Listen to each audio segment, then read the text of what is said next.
Hello students, एक बार फिर से आपका स्वागत है आपके अपने YouTube channel Idol View classes में। स्टूडेंट, जैसा कि आपको पता है, आपका भी ओलंपियाड का पेपर होने वाला है ना। उसी को ध्यान में रखते हुए हम लोग ओलंपियाड के लिए एक लेक्चर सीरीज चला रहे हैं। इसमें जो मोस्ट इंपॉर्टेंट क्वेश्चन है ना, उनको जो एमसीक्यू की फॉर्म है उनके हम सॉल्यूशन आपको बता रहे हैं और एक्सप्लेन भी कर रहे हैं। तो स्टूडेंट, उसी सीरीज की कंटिन्यूटी को मेंटेन करते हुए आज हम आपके सामने जो आपका सब्जेक्ट साइंस है उसके जो अभ्यास प्रश्न है एमसीक्यू वाले वो लेके आए हैं। किस क्लास से किस क्लास तक के हैं? क्लास 6 से 8 तक के। इसके पहले कि यदि आपने सोशल साइंस का वीडियो नहीं देखा हो या हिंदी का नहीं देखा हो तो वो आप जाके लिस्ट में देख सकते हैं। ठीक है, डिस्क्रिप्शन में आपको इनका लिंक मिल जाएगा। ठीक है स्टूडेंट, तो बिना किसी देरी के हम स्टार्ट करते हैं फर्स्ट क्वेश्चन से। फर्स्ट क्वेश्चन है आपका, किसमें जीवन की क्रियाएं संचालित होती है? पहला ऑप्शन है कुर्सी, दूसरा ऑप्शन है पत्थर, तीसरा है बरगद, चौथा है प्लास्टिक। आप ही बताइए कि जीवन की क्रियाएं किस में संचालित होंगी? बरगद में होंगी ना।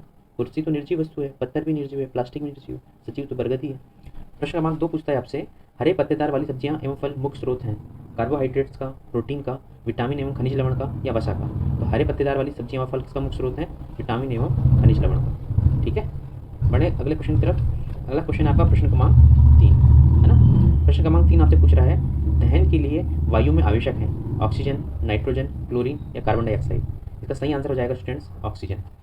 प्रश्न क्रमांक 4 आपसे पूछ रहा है, रेड डाटा पुस्तक में रखा जाता है सभी जंतुओं का रिकॉर्ड, सभी पौधों का रिकॉर्ड, सभी संकटापन्न स्पीसीज का रिकॉर्ड, सभी तत्वों का रिकॉर्ड? इसका सही उत्तर जाएगा सभी संकटापन्न स्पीसीज का रिकॉर्ड रेड डाटा पुस्तक में रखा जाता है।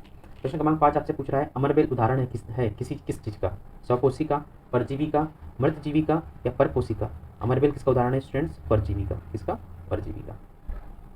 बढ़ते हैं अगले क्वेश्चन की तरफ। अगला क्वेश्चन है आपका प्रश्न क्रमांक 6।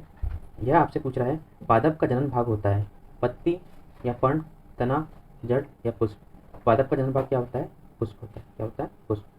प्रश्न क्रमांक 7 आपसे पूछ रहा है, विटामिन बी की कमी से कौन सा रोग होता है? बेरी बेरी, स्कर्वी, मलेरिया या रिकेट्स? विटामिन बी की कमी से कौन सा रोग होगा? Beriberi. ठीक है। प्रश्न क्रमांक 8 बोल रहा है, रोमी अपने भाई के साथ मोटरसाइकिल पर बैठकर जा रही थी। मोटरसाइकिल के दर्पण में उसे पीछे से आते हुए वाहन छोटे छोटे दिखाई दे रहे थे क्योंकि मोटरसाइकिल में लगा दर्पण था, है ना। मतलब उसे पीछे के वाहन दिखाई पड़ रहे थे, तो किस दर्पण के कारण दिखाई पड़ रहे हैं? उत्तल, समतल, अवतल या उत्तल लेंस? ये किसके कारण दिखाई पड़ रहा है स्टूडेंट्स? उत्तल दर्पण के कारण। ठीक है, तो जो गाड़ी रहती है ना आपकी मोटरसाइकिल, उसमें जो दर्पण लगा होता है, मिरर का जिसे बोलते हैं, जिसे हमें पीछे का दिखाई पड़ता है, वो उत्तल दर्पण होता है। कौन सा? उत्तल। प्रश्न क्रमांक 9 है, श्याम पट्ट को गीले कपड़े से पोंछने के बाद कुछ समय बाद वह सूख जाता है। पहला ऑप्शन है संघनन के कारण, दूसरा है वाष्पीकरण के कारण, तीसरा है उष्मा के कारण, चौथा है इनमें से कोई नहीं। तो श्याम पट्ट को गीले कपड़े से पोंछने के बाद कुछ समय के बाद सूख जाता है। क्यों सूख जाता है? क्योंकि वह वाष्पीकृत हो जाता है, मतलब उसमें जो वेपोराइजेशन रहती है ना उसके कारण। ठीक है, वेपर्स के फॉर्म में वो ऊपर उठ जाता है। प्रश्न क्रमांक 10 है, स्वस्थ शरीर का तापमान कितने डिग्री सेल्सियस होता है? 37 डिग्री सेल्सियस, 98 डिग्री सेल्सियस, 42 या 30? तो कितना होता है? 98 डिग्री सेल्सियस। ठीक है, बढ़े आगे की तरफ। प्रश्न क्रमांक 11 जो है वो आपसे पूछ रहा है, मोमबत्ती का जलना व मोमबत्ती का पिघलना कौन सा परिवर्तन है? भौतिक, रासायनिक, उत्क्रमणीय, आ व बा दोनों? इसका सही उत्तर हो जाएगा आ व बा दोनों। प्रश्न क्रमांक 12 है, फसल उगाने के लिए पर्याप्त पदार्थों की आवश्यकता होती है। पहला ऑप्शन है जल, मिट्टी, सूर्य प्रकाश और पोषक पदार्थ, दूसरा जल की पर्याप्त मात्रा, तीसरा जल और मिट्टी, चौथा है सूर्य प्रकाश। इसका सही उत्तर जाएगा फसल उगाने के लिए जल, मिट्टी, सूर्य प्रकाश और पोषक पदार्थ सभी की आवश्यकता होती है।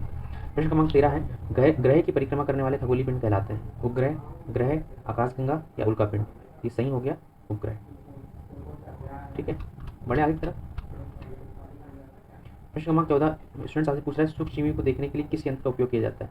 आवर्धक लेंस, सूक्ष्मदर्शी, दूरदर्शी या चश्मा? किसका उपयोग किया जाता है? सूक्ष्मदर्शी का। प्रश्न क्रमांक 15 है, अमीबा में प्रजनन होता है मुकुलन द्वारा, द्विखंडन द्वारा, संलयन द्वारा या कायंत्रण द्वारा? इसका सही उत्तर हो जाएगा द्विखंडन द्वारा। प्रश्न क्रमांक 16 है, फसल की बुवाई में उपयोगी कृषि औजार हैं हल, थ्रेशर, हार्वेस्टर या सीड ड्रिल? इसका सही उत्तर जाएगा सीड ड्रिल। ठीक है स्टूडेंट्स, बढ़े आगे की तरफ। अगला प्रश्न है आपका प्रश्न क्रमांक 17। प्रश्न क्रमांक 17 जो है वो आपसे पूछ रहा है, संजू को सब्जी खरीदने के लिए उपयोग करना चाहिए प्लास्टिक बैग का, कपड़े अथवा जूट का बैग का, मोटी प्लास्टिक का, इनमें से सभी? कपड़े अथवा जूट के बैग का। ठीक है स्टूडेंट, बढ़ते हैं अगले क्वेश्चन की तरफ। अगला क्वेश्चन है आपका प्रश्न क्रमांक 18। मीना के घर से इसको स्कूल के बीच की दूरी 3250 मीटर है, यानी 3250 मीटर है। इस दूरी को किलोमीटर में व्यक्त कीजिए। कैसे व्यक्त कर सकते हैं हम, है ना। 3.250 किलोमीटर, 32.50 किलोमीटर, 325 किलोमीटर या इनमें से कोई नहीं? ये क्या हो जाएगा? 3.250 किलोमीटर। इसको हम किससे डिवाइड कर देंगे? 1000 से। ठीक है, ठीक, ये कैंसिल हो गया। 3.250। ठीक है। सिलाई मशीन में सुई की गति होती है दोलन, गुणन, आवर्ती या अनावर्ती? कौन सी गति होती है सिलाई मशीन में? आवर्ती गति। कौन सी? आवर्ती। क्वेश्चन नंबर 20 जो है वो पूछ रहा है, किसी विद्युत सेल में कितने टर्मिनल होते हैं? धनात्मक ऋणात्मक, धनात्मक व ऋणात्मक दोनों, इनमें से कोई नहीं। इसका उत्तर सही क्या हो जाएगा? धनात्मक व ऋणात्मक दोनों। अब बढ़ते हैं प्रश्न क्रमांक 21 की तरफ। प्रश्न क्रमांक 21 आपसे पूछ रहा है, दो खिलौने कार के ऊपर चुंबक रखा है। दोनों कार एक दूसरे से दूर जा रही क्योंकि असमान ध्रुवों में आकर्षण के कारण, समान ध्रुवों में प्रतिकर्षण के कारण, असमान ध्रुवों में प्रतिकर्षण के कारण, समान ध्रुवों में आकर्षण के कारण। तो सही उत्तर जाएगा समान ध्रुवों में प्रतिकर्षण के कारण। प्रश्न क्रमांक 22 है, प्रतिदिन कंघी करने के लिए आप अपना चेहरा आईने में देखते हैं, तो आपको आईने में अपना चेहरा दिखाई देने का कारण है प्रकाश का अपवर्तन, वर्ण विक्षेपण, परावर्तन या सभी। इसका सही उत्तर जाएगा स्टूडेंट्स परावर्तन। क्वेश्चन नंबर 23 आपसे पूछा है, कपड़ा प्रेस करने वाली यंत्र स्त्री विद्युत के किस प्रभाव को प्रदर्शित करती है? ऊष्मीय, चुंबकीय, रासायनिक या उपरोक्त सभी। तो कपड़ा प्रेस करने वाली जो हमारा प्रेस है वो ऊष्मीय प्रभाव को बताता है। ठीक है स्टूडेंट्स, पढ़ते हैं प्रश्न क्रमांक 24 की तरफ। प्रश्न क्रमांक 24 जो आपसे पूछता है कि मानव शरीर में मास्टर ग्रंथि कहलाती है पीयूष ग्रंथि, थायराइड ग्रंथि, अग्नाशय, एड्रिनल। तो सही उत्तर हो जाएगा पीयूष ग्रंथि। प्रश्न क्रमांक जो 25 है वो आपसे पूछा है, धातुओं का गुण जिसके कारण पीट कर सीट में परिवर्तित किया जा सकता है, तन्यता, चालकता, आघात वर्धनीयता, विलेयता। तो सही उत्तर क्या हो जाएगा? आघात वर्धनीयता। प्रश्न क्रमांक 26 है, आंखों को व त्वचा को स्वस्थ रखने में कौन सा विटामिन मदद करता है? Vitamin C, vitamin D, vitamin A या विटामिन बी। तो सही उत्तर हो जाएगा विटामिन सी। ठीक है स्टूडेंट, बढ़े अगले क्वेश्चन की तरफ। अगला क्वेश्चन है, रेशों को तागा बनाने की प्रक्रिया को कहते हैं? कताई, ओटना, बिंधाई या बुनाई। इसे क्या कहते हैं? कताई। क्या कहते हैं स्टूडेंट्स? इसे हम बोलते हैं कताई। प्रश्न क्रमांक 28 है, किराना दुकान में दुकानदार कांच की बरनी में चॉकलेट क्यों रखता है? क्योंकि कांच की बरनी अपारदर्शी होती है, कांच की बरनी पारदर्शी होती है, कांच की बरनी पारभासी होती है, कांच की बरनी सुंदर होती है। क्यों रखते हैं? क्योंकि कांच की बरनी पारदर्शी होती है, जिसके आर पार देखा जा सकता है। प्रश्न क्रमांक 29 है, संचरणीय रोगों का मुख्य कारक है? चींटी, घरेलू मक्खी, टिड्डा या मकड़ी। इसका सही उत्तर जाएगा घरेलू मक्खी। बढ़ते हैं अगले क्वेश्चन की तरफ। अगला क्वेश्चन है प्रश्न क्रमांक 30। वो पूछ रहा है, पौधे नाइट्रोजन को विलय रूप में ही अवशोषित कर सकते हैं, कहलाते हैं? राइजोबियम, लाइकेन, अमरबेल, कीटभक्षी। क्या हो जाएगा इसका उत्तर? राइजोबियम। प्रश्न क्रमांक 31 है, मानव शरीर में वसा के पाचन में महत्वपूर्ण भूमिका निभाता है? जठर रस, हाइड्रोक्लोरिक अम्ल, पित्त रस, अग्नाशयी। इसका सही उत्तर हो जाएगा पित्त रस। प्रश्न क्रमांक 32 आपसे पूछा है, एक गिलास जल में एक चुटकी नमक व चीनी घोलकर बनाए हुए घोल को कहते हैं? जीवन रक्षक, वायु रक्षक, स्वांगीकरण, अवशोषण। सही उत्तर हो जाएगा जीवन रक्षक। ठीक है स्टूडेंट्स, बढ़ते हैं अगले क्वेश्चन की तरफ। अगला जो क्वेश्चन है आपका प्रश्न क्रमांक 33, मादा रेशम कीट अंडे देती है जिनसे लावा निकलते हैं? प्यूमा, रेशम कीट, शहतूत या अभिमार्जक। क्या हो जाएगा ये? प्यूपा। प्रश्न क्रमांक 34 है, जल का अवशोषण मुख्यतः जिस अंग द्वारा होता है वह है? आमाशय, कृषिका, क्षुद्रांत या वह द्रांत। तो इसका उत्तर स्टूडेंट्स हमें मिला नहीं है, आप देख लीजिएगा, ये इसमें हम डाउट में है। प्रश्न क्रमांक 34। प्रश्न क्रमांक 35 है, कीटों को पकड़कर अपना आहार बनाने वाले पादप का नाम है? अमरबेल, गुड़हल, घटवर्णी या गुलाब। इसका सही उत्तर क्या हो जाएगा स्टूडेंट्स? घटवर्णी, जिसे हम फिशर प्लांट भी बोलते हैं। प्रश्न क्रमांक 36 है, रेशम फाइबर निम्न से बने होते हैं? प्रोटीन, खनिज, लवण या कार्बोहाइड्रेट। इसका सही उत्तर हो जाएगा स्टूडेंट प्रोटीन से। किससे बने होते हैं? प्रोटीन से। ठीक है, बढ़ते हैं प्रश्न क्रमांक 37 की तरफ। निम्न में से किससे ऊन प्राप्त नहीं होता? मतलब हमें किससे ऊन की प्राप्ति नहीं होती? ठीक है, पहला ऑप्शन है आपका याक, दूसरा है भेड़, तीसरा है बकरी, मतलब चौथा ऑप्शन है घने बालों वाला कुत्ता। इसका सही उत्तर हो जाएगा घने बालों वाला कुत्ता। प्रश्न क्रमांक 38 है, अमरबेल उदाहरण है? स्वकोशिका, परजीविका, मृतजीविका या सहजीविका। सही उत्तर है परजीविका। प्रश्न क्रमांक 39 है, वसा का पूर्ण रूपेण पाचन जिस अंग में होता है वह है? आमाशय, मुख, क्षुद्रांत या बृहदांत। सही उत्तर है क्षुद्रांत। ठीक है स्टूडेंट, बढ़ते हैं अगले क्वेश्चन की तरफ 40 में। वो पूछ रहा है, लकड़ी की एक चम्मच को आइसक्रीम के प्याले में डुबोया गया, उसका दूसरा हिरा चालन के कारण ठंडा हो जाएगा, सामान के कारण ठंडा हो जाएगा, विकिरण के कारण ठंडा हो जाएगा, ठंडा नहीं होगा। क्या होगा? ठंडा नहीं होगा। प्रश्न क्रमांक 41 आपसे पूछ रहा है बच्चों, ध्रुवीय भालू को अत्यधिक ठंडी जलवायु में रहने के लिए कौन सी विशेषताएं अनुकूलित करती हैं? श्वेत बाल, फर, त्वचा के नीचे बचा, तीर सूंघने की क्षमता, पतली त्वचा, बड़े नेत्र, श्वेत फर या बाल, लंबी पूंछ, मजबूत नखर, सफेद बड़े पंजे, श्वेत शरीर, तैरने के लिए पंजे, श्वसन के लिए क्लोम या गिल। इसका सही उत्तर हो जाएगा श्वेत बाल, फर, त्वचा के नीचे बसा, तीर सूंघने की क्षमता। ठीक है स्टूडेंट, बढ़ते हैं अगले क्वेश्चन 42 की तरफ। स्टेनलेस इस्पात की कढ़ाई में प्रायः तांबे की तली लगाई जाती है, इसका कारण हो सकता है? तांबे की तली कढ़ाई को अधिक टिकाऊ बना देती है, ऐसी कढ़ाई देखने में सुंदर लगती है, स्टेनलेस स्टील की अपेक्षा तांबे को साफ करना अधिक आसान है, स्टेनलेस स्टील की अपेक्षा तांबा उष्मा का चालक है। इसका सही उत्तर हो जाएगा डी। नींबू में अम्ल कौन सा पाया जाता है? सिट्रिक, नाइट्रिक, सल्फ्यूरिक या हाइड्रोक्लोरिक। क्या हो जाएगा? सिट्रिक है ना। बढ़ते हैं प्रश्न क्रमांक 44 की तरफ। प्रश्न क्रमांक 44 पूछ रहा है, जो पदार्थ अम्लीय एवं क्षारीय विलयनों में भिन्न रंग दिखाता है कहलाता है? हरितवलक, सूचक, विकिरण या कोशिका। इसका सही उत्तर हो जाएगा सूचक। प्रश्न क्रमांक 45 है, दीर्घ अवधि के मौसम का औसत कहलाता है? संवहन, तापी, चुंबकीय या जलवायु। सही उत्तर हो जाएगा जलवायु। वर्ष भर सूर्योदय और सूर्यास्त का समय होता रहता है? एक समान, अलग थलग, मध्यम तापमान, गर्म सूर्य, अलग अलग। ठीक है, बड़े अगले क्वेश्चन की तरफ। अगला क्वेश्चन है 47 आपसे पूछ रहा है, बड़े कणों का अनुपात अधिक होता है मृणमय मृदा में, बालुई मृदा में, दोमट मृदा में या बालुई व दोमट के मिश्रण में। इसका सही उत्तर हो जाएगा बालुई मृदा में। प्रश्न नंबर 48 है, पौधे जिस भाग द्वारा कार्बन डाइऑक्साइड प्राप्त करते हैं वह है? जड़, तना, पुष्प, पत्तियां। सही उत्तर हो जाएगा पत्तियां। प्रश्न नंबर 49 है, निम्नलिखित में से भौतिक परिवर्तन है? जल में शक्कर को घोलना, पत्तियों से खाद बनाना, प्रकाश संश्लेषण, भोजन का पाचन। सही उत्तर हो जाएगा जल में शक्कर को घोलना। प्रश्न क्रमांक 50 है, समुद्र की ओर से आने वाली वायु को कहते हैं विकिरण, समुद्र समीर, थल समीर या संवहन। सही उत्तर हो जाएगा समुद्र समीर। ठीक है स्टूडेंट्स, ये हमारे आधे क्वेश्चन हो गए, अब आधे बचे हैं, तो हम देखते हैं 51।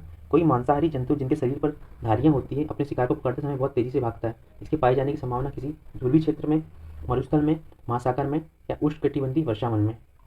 तो इसका जो आंसर है स्टूडेंट्स हमें मिला नहीं है, तो आप इसे देख सकते हैं। ठीक है ना, ये 51 वाला हमें मिला नहीं है ना। फिर आपका पितृष का श्रावण होता है अमाशय में, यकृत में, शुद्रांत में, मलाशय में। ये भी हमें उतने क्लियरिटी से मिला नहीं है। निम्नलिखित में से भौतिक परिवर्तन, लोह पर जंग लगना, दही का, बर्फ का पिघलना, भोजन का पचना। ठीक है, इसे भी आप देख लीजिएगा, हम डाउट में डाल के रखें ना 53। फिर 53, 54, 56 ये हमें मिल नहीं पाया, हम 57 में आते हैं सीधे। ठीक है, 57 जो क्वेश्चन है वो आपसे पूछ रहा है निम्नलिखित में से कौन सा संबंध नहीं है। 4 दूरी बटे समय, 4 दूरी इंटू समय, 4 समय बटे दूरी, 4 दूरी इंटू समय। इसका सही उत्तर हो जाएगा दूरी बटा समय। प्रश्न क्रमांक 58, 2 या 2 से अधिक विद्युत सेलों के संयोजन को कहते हैं कुंडली, फ्यूज, बैटरी या पूंजी। सही उत्तर हो जाएगा बैटरी। प्रश्न 59 है, सामान्यतः वाहनों में साइड मिरर होते हैं उत्तल लेंस के, उत्तल दर्पण के, अवतल लेंस के। क्या हो जाएगा उत्तल दर्पण। ठीक है, बड़े प्रश्न क्रमांक 60 की तरफ। 60 आपसे पूछ रहा है 30 डिग्री सेल्सियस के 1 लीटर जल को 50 डिग्री सेल्सियस के 1 लीटर जल के साथ मिलाया गया तो मिश्रण का ताप होगा 80 degree Celsius, 50 degree Celsius, 20 degree, 30 degree से 50 डिग्री सेल्सियस। प्रश्न क्रमांक 61 है, भोजन घटक कौन कौन से हैं। कार्बोहाइड्रेट्स, वसा या प्रोटीन, विटामिन, खनिज या उपरोक्त सभी। इसका सही उत्तर हो जाएगा उपरोक्त सभी। प्रश्न क्रमांक 62 है, मानव शरीर की सबसे बड़ी ग्रंथि का नाम क्या है। यकृत ग्रंथि, लाल ग्रंथि, अग्न्याशय ग्रंथि या जठर ग्रंथि। सही उत्तर हो जाएगा यकृत ग्रंथि। ठीक है स्टूडेंट्स, बढ़े आगे की तरफ। अगला क्वेश्चन है आपका 63 जो प्रश्न है वो आपसे पूछता है मृदा परिच्छेदिका में सर्वाधिक सरण और जल की धारण की क्षमता होती है। ए संस्तर स्थिति में, बी संस्तर में, सी संस्तर में या आधार सेल में। सही उत्तर हो जाएगा ए संस्तर में। प्रश्न क्रमांक 64 है, चाल का मूल मात्रक है किलोमीटर या मिनट, मीटर या मिनट, किलोमीटर या मिनट या मीटर पर सेकेंड। सही उत्तर हो जाएगा मीटर पर सेकेंड। ठीक, दा नंबर का।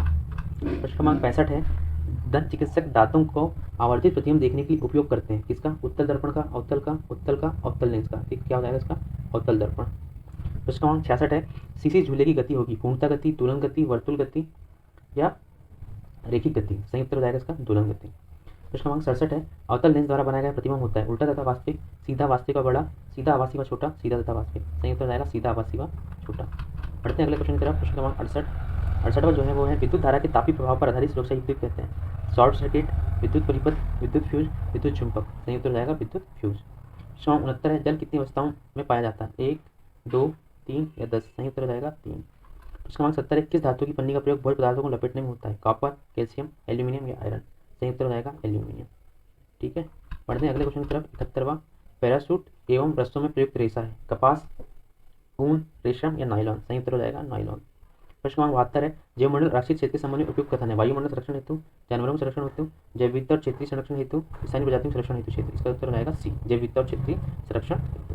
ठीक है स्टूडेंट्स, बढ़ते हैं प्रश्न नंबर 73 की तरफ। प्रश्न नंबर 73 आपसे पूछ रहा है निम्नलिखित में से किस ईंधन का ऊष्मीमान सबसे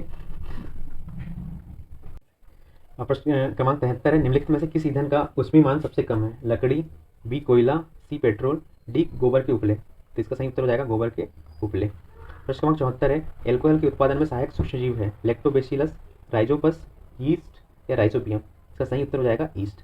प्रश्न क्रमांक 75 है, जीवाणु से होने वाले 2 रोग कौन से मलेरिया, हैजा, टाइफाइड या पोलिया। हैजा, टाइफाइड, खसरा, मलेरिया। इसका सही उत्तर हो जाएगा टाइफाइड, पोलिया। प्रश्न क्रमांक 76 है, दहन के लिए आवश्यक गैस है नाइट्रोजन, हाइड्रोजन, ऑक्सीजन या क्लोरीन। हमें जलाने के लिए किसकी आवश्यकता होती है ऑक्सीजन की। ठीक है स्टूडेंट, बढ़ते हैं अगले प्रश्न की तरफ। प्रश्न क्रमांक 77 की तरफ।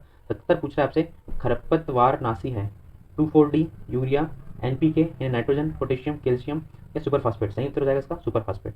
प्रश्न क्रमांक 78 आपसे पूछ रहा है फसल की बुआई में उपयोगी कृषि औजार है हल, थ्रेशर, फावड़ा या सीड ड्रिल। इसका सही उत्तर हो जाएगा हल। प्रश्न क्रमांक 79 आपसे पूछ रहा है सौरमंडल में सूर्य के पास का ग्रह है सीरियस, बुध, शनि या पृथ्वी। का सही उत्तर हो जाएगा स्टूडेंट बुध। ठीक है, बढ़ते हैं अगले प्रश्न की तरफ। अगला प्रश्न है आपका प्रश्न क्रमांक 80। प्रश्न क्रमांक 80 आपसे पूछ रहा है प्रति एकांक क्षेत्रफल पर लगने वाला बल कहलाता है घर्षण, दाब, संपर्क बल या असंपर्क बल। इसका सही उत्तर हो जाएगा दाब। प्रश्न क्रमांक 81 से पूछ रहा है मशरूम या कुकुरमुत्ता क्या है कवक, शैवाल, वायरस या प्रोटोजोआ। इसका सही उत्तर हो जाएगा स्टूडेंट्स कवक। प्रश्न क्रमांक 82 से पूछ रहा है कौन सा प्राणी सर्वाहारी है हिरण, गाय, मनुष्य या शेर। इसका सही उत्तर हो जाएगा मनुष्य। ठीक है, बढ़े अगला क्वेश्चन की तरफ। अगला क्वेश्चन है आपका पृथ्वी की किस गति के कारण दिन और रात की घटना होती है घूर्णन, वृत्तीय, रेखीय या आवृत्ति? किस गति के कारण होते हैं दिनों रात? घूर्णन। प्रश्न क्रमांक 84 है, किस बीमारी से बचने के लिए टीका मुंह से दिया जाता है? चेचक, खसरा, टाइफाइड या पोलिया? क्या होगा इसका आंसर? पोलियो। प्रश्न क्रमांक 85 है, यदि किसी पौधे की पत्ती में जालिका रूपी सिरा विन्यास है तो उस पौधे की जड़ें किस प्रकार की होंगी? रेशेदार, मूसला, झकड़ा, इनमें से कोई नहीं। इसका सही उत्तर हो जाएगा स्टूडेंट्स मूसला। मूसला जड़ है ना, मूसला ला है ला। प्रश्न क्रमांक 86 है, वह आपसे पूछ रहा है, चिकित्सक आपके हृदय स्पंदन को मापने के लिए किस यंत्र का उपयोग करते हैं? थर्मामीटर, स्टेटोस्कोप, सिरिंज या ईसीजी? इसका सही उत्तर आ जाएगा स्टेटोस्कोप। ठीक है। प्रश्न क्रमांक 87 है, रक्त परिसंचरण की खोज किस वैज्ञानिक ने की थी? William Harvey, Mendel, Charles Darwin या रॉबर्ट हुक? इसका सही उत्तर आएगा विलियम हार्वे। प्रश्न क्रमांक 88 है, CO2 प्लस चूने का पानी से कौन सी क्रिया होती है? क्या बनता है? CaCO4H2O plus O2, CaCO3 plus H2O, Ca bracket में OH plus CO2, CO plus H2O? इसका सही उत्तर आ जाएगा CaCO3 प्लस H2O। फिर बढ़ते हैं अगले क्वेश्चन की तरफ। 89, दीर्घ अवधि के मौसम का औसत कहलाता है? मौसम, जलवायु, तापमान या आर्द्रता? सही उत्तर हो जाएगा जलवायु। प्रश्न क्रमांक 90 है, झंडा का नेत्र किसे कहते हैं? झंडा का नेत्र किसे कहते हैं? चक्रवात का बाहरी भाग, चक्रवात का मध्य भाग, चक्रवात का संपूर्ण भाग, चक्रवात का केंद्र? इसका सही उत्तर हो जाएगा स्टूडेंट चक्रवात का केंद्र। प्रश्न क्रमांक 91 है, विनाशकारी टॉर्नेडो किस वेग से गति करता है? 100 किलोमीटर प्रति आवर, 300 किलोमीटर प्रति आवर, 250 किलोमीटर प्रति आवर, 400 किलोमीटर प्रति आवर? इसका सही उत्तर हो जाएगा स्टूडेंट 300 किलोमीटर प्रति आवर। 92 है, प्रश्न आपका, निम्न में से परजीवी पादप कौन सा है? आम, अमरवेल, सूरजमुखी, अमरूद? ये प्रश्न फिर से रिपीट हुआ स्टूडेंट, इसका सही उत्तर हो जाएगा अमरवेल। ठीक है। बढ़ते हैं नेक्स्ट प्रश्न की तरफ। प्रश्न क्रमांक 93 आपसे पूछ रहा है, कोई वयस्क व्यक्ति विश्राम की अवस्था के 1 मिनट में श्वसन क्रिया कितनी बार करता है? 10 से 12, 12 से 18, 20 से 25 या 25 बार? सही उत्तर हो जाएगा इसका 15 से 18। अगला प्रश्न है प्रश्न क्रमांक 94, पादपों में जल का परिवहन होता है जाइलम के द्वारा, रंध्रों के द्वारा, फ्लोएम के द्वारा, मूल रोमों के द्वारा? सही उत्तर हो जाएगा इसका जाइलम के द्वारा। प्रश्न क्रमांक 95 है, बीजाणु उत्पन्न करने वाला एक पादप जीव है? गुलाब, डबल रोटी का फफूंद, आलू या अदरक? सही उत्तर हो जाएगा डबल रोटी का फफूंद। बढ़ते हैं नेक्स्ट क्वेश्चन की तरफ। 96, चाल का मूल मात्रक है? किलोमीटर पर मिनट, मिनट, किलोमीटर पर आवर, मीटर पर सेकंड? सही उत्तर हो जाएगा मीटर पर सेकंड। प्रश्न क्रमांक 97 है, डेविड अपने प्रतिबिंब को समतल दर्पण में देख रहा है। दर्पण तथा उसके प्रतिबिंब के बीच की दूरी 4 मीटर है। यदि वह दर्पण की ओर 1 मीटर चलता है तो डेविड तथा उसके प्रतिबिंब के बीच की दूरी होगी 3 मीटर, 5 मीटर, 6 मीटर या 8 मीटर? सही उत्तर हो जाएगा 6 मीटर। प्रश्न क्रमांक 98 है, भंडारण में किस भेड़ की पत्तियों का उपयोग किया जाता है? आम, जामुन, नीम या पीपल? सही उत्तर हो जाएगा नीम। ठीक है स्टूडेंट, बढ़ते हैं अगले क्वेश्चन की तरफ। अगला क्वेश्चन है आपका क्वेश्चन नंबर 99, जो आपसे पूछ रहा है, वह कोण जिसके कारण धातुओं को पीटकर चादर में परिवर्तित किया जा सकता है क्या कहलाता है? तन्यता, अंगूरता, आघात वर्धनीयता या कठोरता? तो सही उत्तर हो जाएगा आघात वर्धनीयता। प्रश्न क्रमांक 100 आपसे पूछ रहा है, जो कि इस जो MCQ सीरीज है उसका आखिरी क्वेश्चन है कि किस ईंधन का उष्मीय मान सबसे कम है? लकड़ी, गोबर के उपले, कोयला या पेट्रोल? इसका सही उत्तर हो जाएगा स्टूडेंट्स गोबर के उपले। ठीक है स्टूडेंट्स, यहाँ पे हमने 100 क्वेश्चन किए। बीच में जो कुछ क्वेश्चन के डाउट्स थे उनको मैंने आपके आंसर नहीं बताया, आप उसे ढूंढ के कर लीजिएगा। ठीक है, उम्मीद करता हूँ कि आपको ये क्वेश्चन के जो आंसर्स हैं वो बेहतर ढंग से समझ में आएंगे। आप इस वीडियो लेक्चर को एक दो बार रिपीट करके सुनना। यही जो क्वेश्चन है इनमें से 80 से 90% क्वेश्चन आपका जो होने वाला पेपर है ओलंपियाड का, साइंस का और अदर सब्जेक्ट का, वो इन्हीं में से फंस जाएगा। आप साइंस का देख लेना, सोशल साइंस का, हिंदी का, जो भी आपको देखना है। यदि आपको इसमें कुछ कमी लगती है तो आप हमें कमेंट सेक्शन में बताना। यदि आप इसमें कुछ अच्छा लगता है वो भी कमेंट सेक्शन में बताना। और आपने यदि आइडल क्लासेस यूट्यूब चैनल को सब्सक्राइब नहीं किया हो, सब्सक्राइब कर देना और वीडियो को लाइक करना मत भूलना। ठीक है, और यदि अच्छा लगता है तो वीडियो को शेयर कर देना। ठीक है, मिलते हैं अगले वीडियो लेक्चर के साथ। तब तक आप मन लगाकर पढ़ाई कीजिए और अपने स्वास्थ्य का ध्यान रखिएगा। Okay students.